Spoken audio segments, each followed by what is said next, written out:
Assalamualaikum warahmatullahi wabarakatuh. Perkenalkan, saya Dr. Hewan Surya Kusuma Wijaya, SKH MSI, peserta sertifikasi dosen gelombang 1 tahun 2025. Saya adalah dosen program studi paramedik veteriner Sekolah Vokasi Institut Pertanian Bogor. Saya akan menjelaskan tentang mata kuliah yang saya ampu, yaitu kebidanan dan gangguan reproduksi. Video ini dibuat sebagai materi penyusunan dokumen pernyataan diri dosen dan unjuk kerja Tridharma Perguruan Tinggi.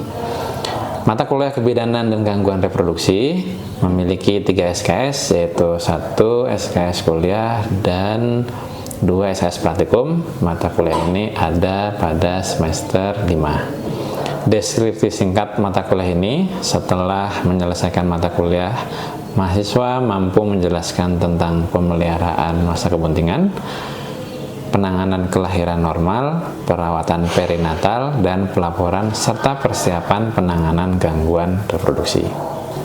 Capaian pembelajaran lulusan: yang pertama, mahasiswa mampu menyusun laporan hasil dan proses kerja secara akurat dan sahih, serta mengkomunikasikan secara efektif pada pihak lain yang membutuhkan. Kemudian capaian pembelajaran lulusan yang kedua, mampu mempertanggungjawabkan atas pencapaian hasil kerja kelompok dan melakukan supervisi dan evaluasi terhadap penyelesaian pekerjaan yang ditugaskan pada pekerja yang berada di bawah tanggung jawabnya.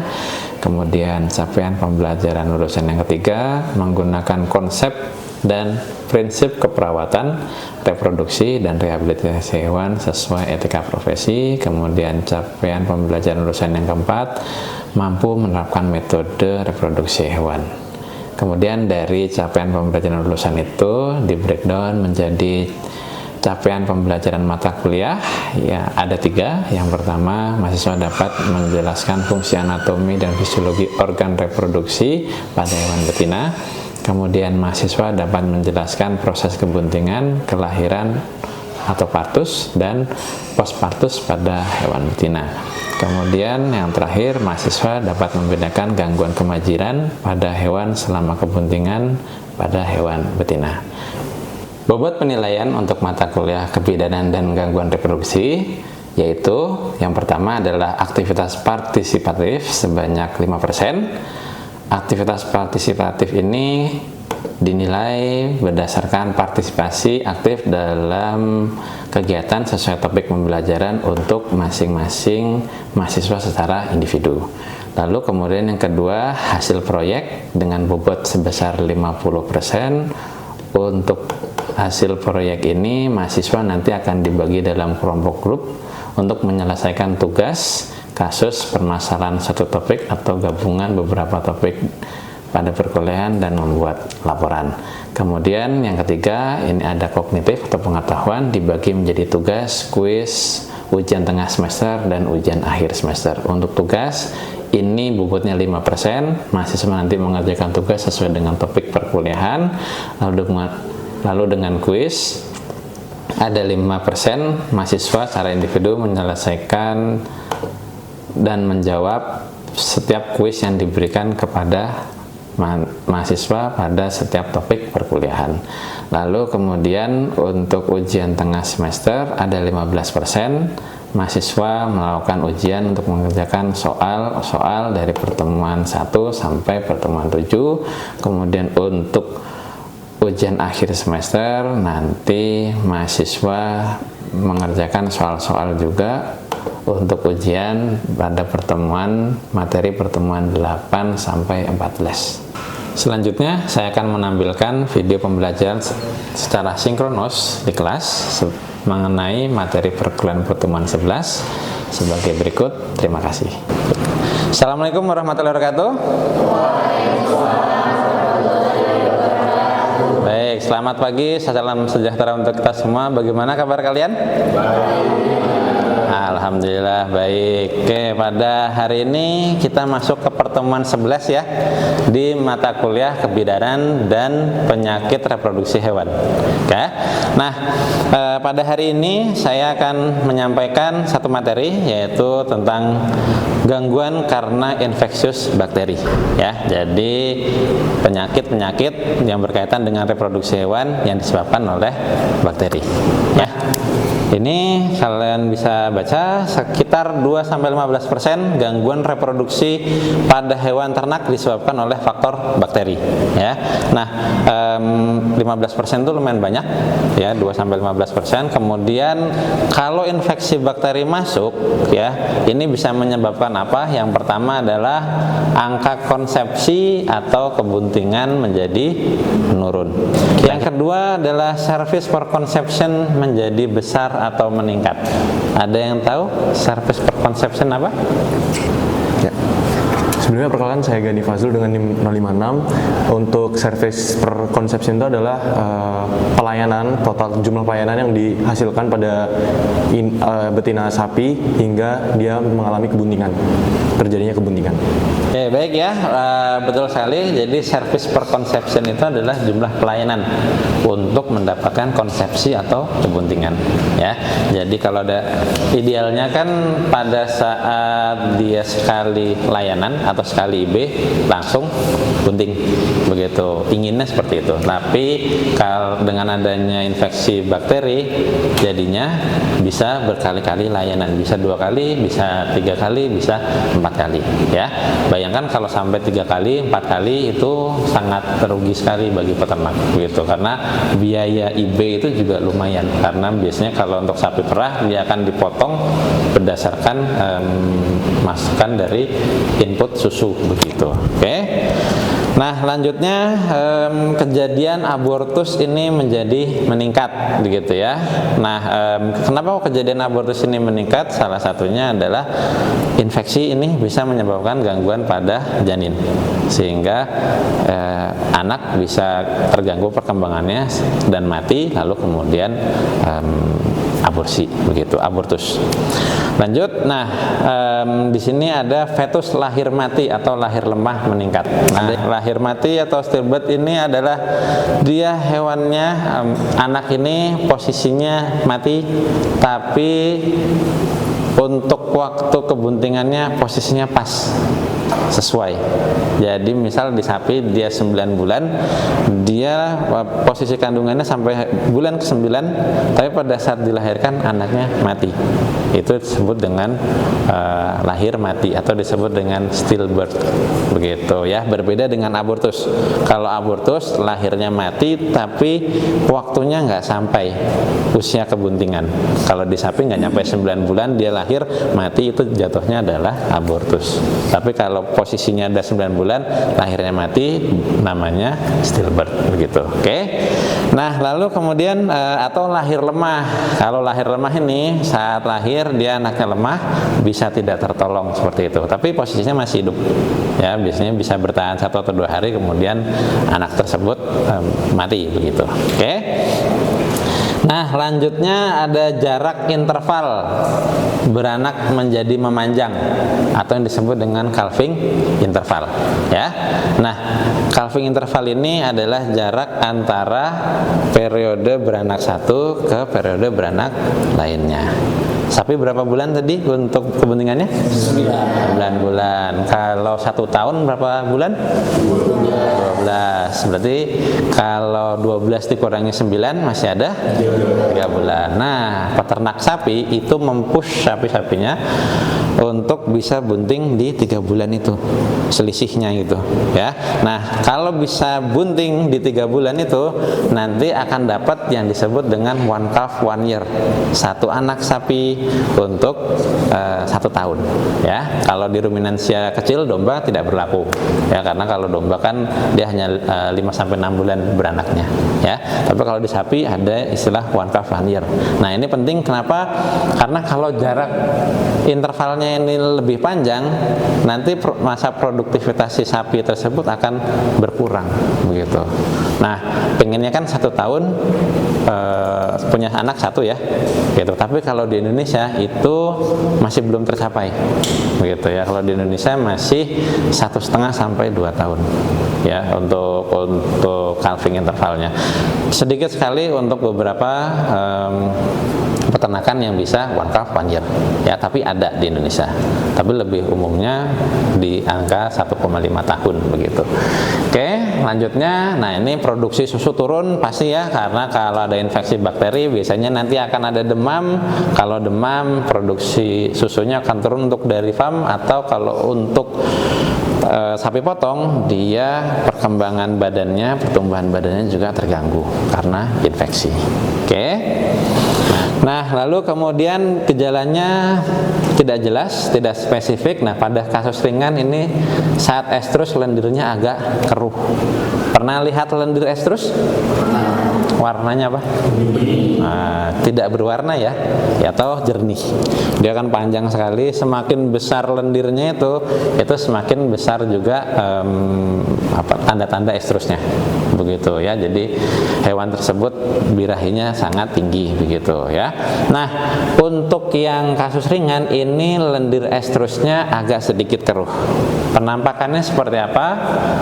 Kalian pasti pernah pilek kan ya? Nah, pernah keluar ingusnya? Pernah lihat warnanya? Nah, warnanya apa? Kuning, hijau. Biasanya kuning dulu baru hijau. Hijau itu udah parah banget begitu. Nah, tapi pada saat kalian lihat warna kuning atau hijau itu, kalian lihat itu tidak jernih kan? Jadi di dalamnya tuh kayak ada semburat-semburat begitu. Nah, nanti sama pada saat ada estrus itu yang bagus lendirnya harus benar-benar jernih dari ujung sampai ujung. Jadi kalau di situ kelihatan ada semburat-semburat warna putih yang keruh-keruh, agak butek begitu, nah itu tandanya ada infeksi bakteri, ya. Oke, nah kemudian kalau pada kasus berat, nah ini keluar lendir kotor bercampur nanah. Kalau sudah bercampur nanah, sudah tahu ya warnanya apa kira-kira? Kuning ya, begitu. Nanah, darah itu kan warnanya kuning kemerahan ya. Nah kemudian kalau sudah campur nanah darah, ini juga pasti ada bonusnya, baunya anyir pasti ya, karena nggak mungkin tidak bau. Kemudian hewannya demam. Nah karena demam pasti tidak makan ya, karena dia fokus untuk wah saya sakit nih, begitu. Akhirnya bobot badannya akan turun. Oke. Nah ini penyebabnya ada coliform ya, E. coli. Kalian kenal E. coli? Ya. Bakteri apa? Gram negatif ya. Jadi E. coli ini kalian bisa temukan di mana-mana. Ya, di badan kita ada, di kulit ada, di usus ada, di tanah juga ada, begitu ya. Jadi memang E. coli ini nanti dia bisa menyebabkan infeksi bakteri yang non spesifik, begitu. Oke, kemudian ada Proteus, Enterobacter, ini coliform ya. Kemudian kelompok incidental ada Streptococcus dan Staphylococcus, ini kembaran mirip ya. Bakteri gram apa? Streptococcus, Staphylo? Gram positif ya. Kalau Streptococcus bentuknya? Ya, bola-bola dan berantai begitu ya. Kalau yang Staphylo bola-bola yang bergerombol. Oke, kemudian ada Pasteurella, Bacillus dan Dipteroid. Kemudian ada kelompok korin, yaitu korin Bacterium pyogenes. Kemudian ada kelompok gram negatif yang anaerob seperti Fusobacterium. Kemudian kelompok gram positif yang anaerob seperti Clostridium ya. Ini adalah beberapa penyebab bakteri untuk infeksi yang non spesifik ya. Nah, kemudian untuk penanganannya ini kalau bakteri ada obatnya ya. Obatnya apa? Antibiotik. Ya, antibiotik banyak jenisnya. Nah, nanti pada saat penanganannya ini jenis antibiotiknya bisa disesuaikan dengan bakteri yang menyerang. Ya, untuk mengetahuinya kita bisa ambil sampelnya kemudian dites di laboratorium untuk melihat antibiotik apa yang cocok untuk bakteri tersebut ya. Oke, kita lanjutkan. Nah, ini penanganannya bisa menggunakan antibiotik. Lalu kemudian, nah antibiotik ini ada potensi menimbulkan resistensi bakteri. Jadi ada side effect dari si antibiotik. Dan yang paling merugikan adalah ini. ya, residu dalam susu. Jadi kalau terjadi infeksi bakteri, posisinya sapi tersebut lagi laktasi puncak-puncaknya, itu merugikan sekali. Karena kalau disuntik menggunakan antibiotik, susunya tidak bisa disetor, ya, karena pasti akan terdeteksi oleh industri pengolahan susu, begitu ya. Ini ada ada antibakterinya, ya, ada antibiotiknya, sehingga tidak diterima oleh IPS, begitu. Oke. Jadi penangannya apa? Salah satunya, nah ini ada pilihan lain, begitu ya. Pilihannya adalah bisa menggunakan obat-obat untuk mengkontraksi dinding uterus. Nah ini oksitosin, PGF2 alfa. Ada yang tahu PGF2 alfa?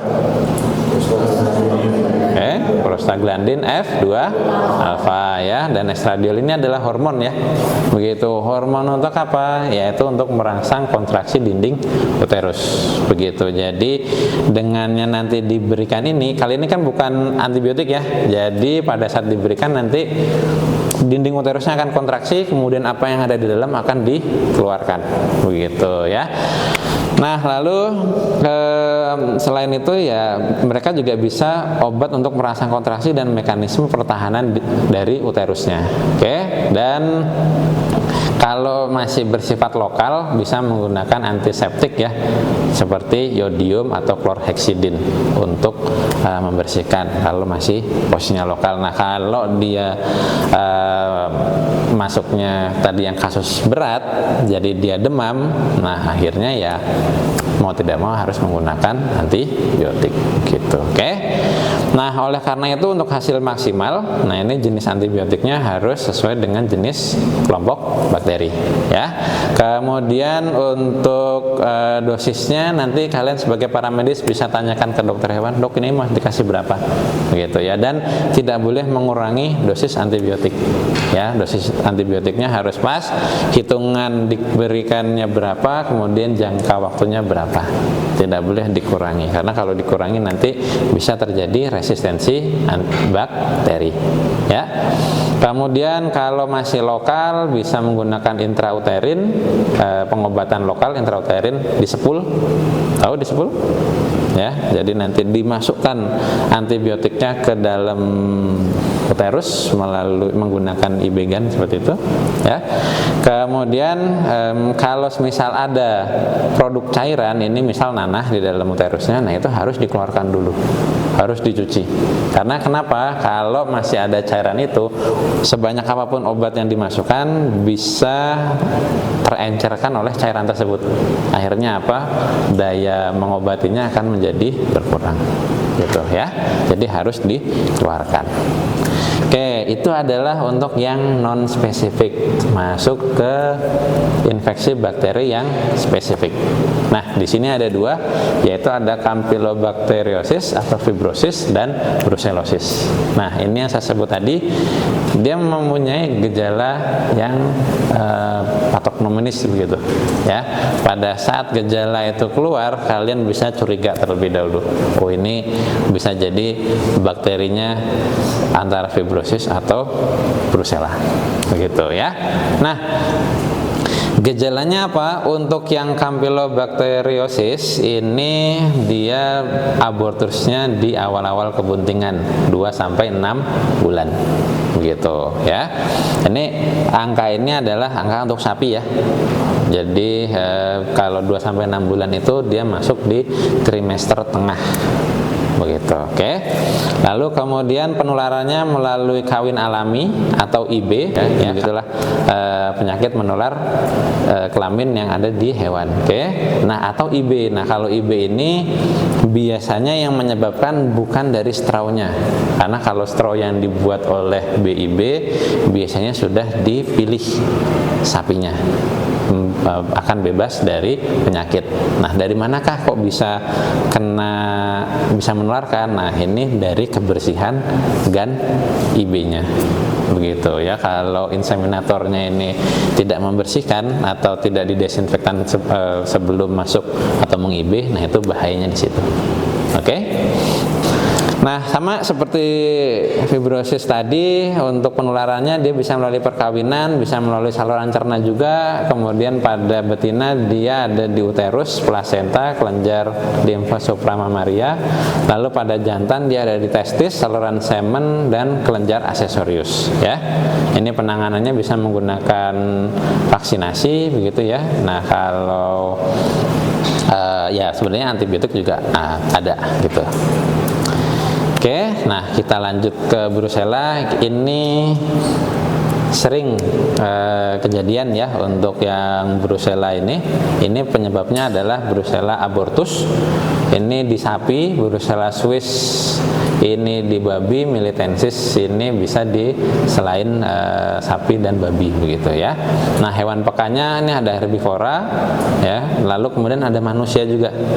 Ya, jadi untuk yang brucellosis ini harap hati-hati karena ini zoonosis ya.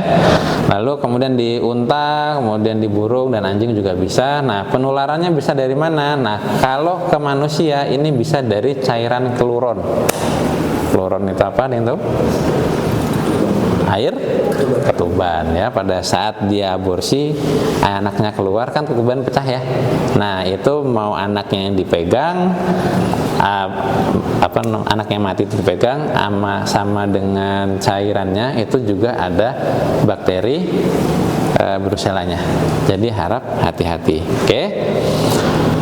Nah, ini beberapa kejadian di lapangan ya.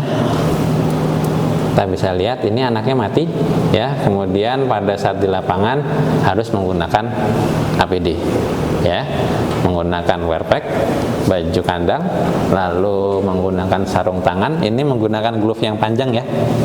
Kalian ingat ini glove-nya? Glove plastik ya. Begitu, ini kanan kiri makanya.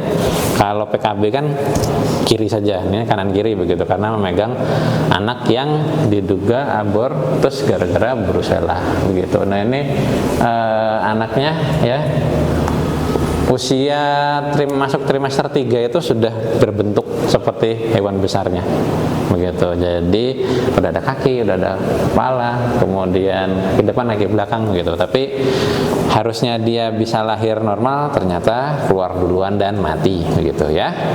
Oke, lanjut lagi. Ini untuk hewan betinanya, lalu kemudian untuk hewan jantannya. Nah, yang sebelah kiri ini hewannya normal. Nah, ini yang tidak normal. Jadi kalau kalian lihat ini epididymisnya besar gitu ya, kemungkinan bakteri Brucellanya ada di situ. Oke, ada di epididymis ya. Jadi ada ini juga testisnya kecil begitu ya. Oke,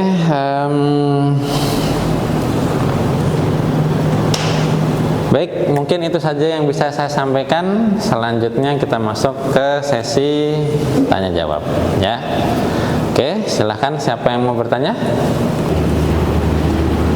Ya, silahkan. Izin bertanya dok, untuk kejadian di lapangan ya, brucellosis ini kan bersifat zoonosis ya dok. Ketika di lapangan, bagaimana kita mengetahui bahwa sapi yang mengalami abortus di trimester akhir itu terjadi karena infeksi dari brucellosis itu sendiri untuk mengantisipasi dari zoonosis itu dok? Baik, terima kasih Mbak Yasmin atas pertanyaannya. Nah, karena Brucella ini memang berbahaya ya, dia zoonosis dan dia juga bisa menyebabkan keguguran di manusia, begitu. Makanya Brucella ini juga berbahaya untuk kita sebagai tim medis di hewan, ya, terutama untuk para cewek-cewek ini harus hati-hati nanti kalau menangani kejadian abortus di lapangan. Nah, untuk mengetahuinya bagaimana? Ya sebenarnya kalau definitely untuk memastikannya harus menggunakan uji lab. Nah, tapi Brucella ini dia memberikan sinyal yang disebut gejala patognomonis tadi, ya. Nah, pada saat kita tanya misal ke peternak A begitu, peternak A menjawab, dok atau bu, bapak paramedis, ini ada sapi keguguran begitu. Nah, kita bisa tanyakan keguguran kebutuhan di usia kebuntingan berapa. Nah, pada saat disebut misal masuk ke kebuntingan 7 begitu. Nah, berarti dia masuk ke trimester akhir nih. Nah, kalau sudah masuk trimester akhir, kita wajib curiga ke Brucella. Nah, jadi pada saat kita sudah wajib curiga ke Brucella, pada saat kita melakukan kunjungan, kita harus menggunakan APD yang lebih lengkap begitu ya. Jadi menggunakan sepatu boot, kemudian menggunakan baju wear pack, lalu kemudian menggunakan sarung tangan, menggunakan masker, dan bisa menggunakan topi untuk cowok-cowok gitu ya. Kalau untuk yang sudah berjilbab ya cukup untuk melindungi bagian kepalanya begitu ya. Jadi dengan komunikasi itu kita bisa tahu duluan kira-kira apa yang akan kita hadapi di lapangan ya. Kalau nanti mungkin jawaban dari pada saat kita bertanya-tanya ternyata oh ini kita duga nih infeksinya non spesifik, nah kita bisa tetap menggunakan APD untuk jaga-jaga begitu ya. Tapi kalau dia bukan Brucella kan akan kitanya juga tidak terlalu khawatir begitu ya. Tapi APD ini akan selalu kalian pakai selama kalian bertugas menjadi paramedis dan menangani hewan. Gitu Mbak Yasmin ya. Oke, baik. Pertanyaan selanjutnya? Saya dok izin bertanya, saya Kukuh.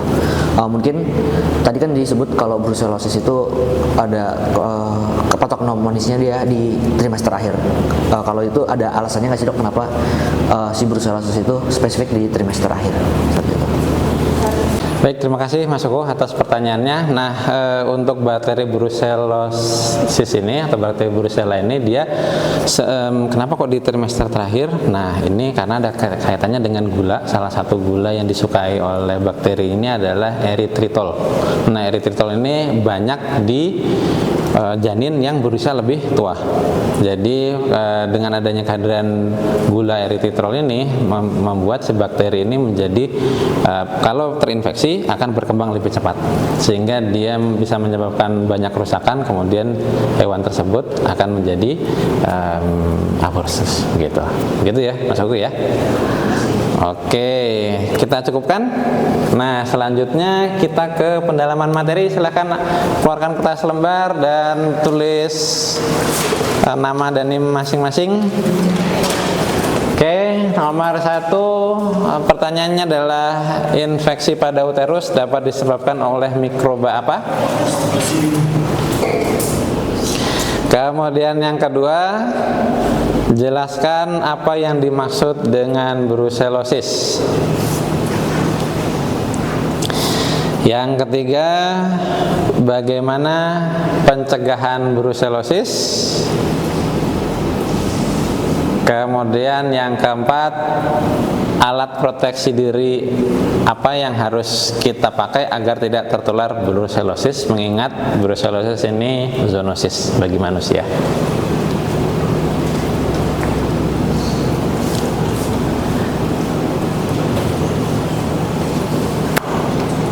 Oke, sudah ya.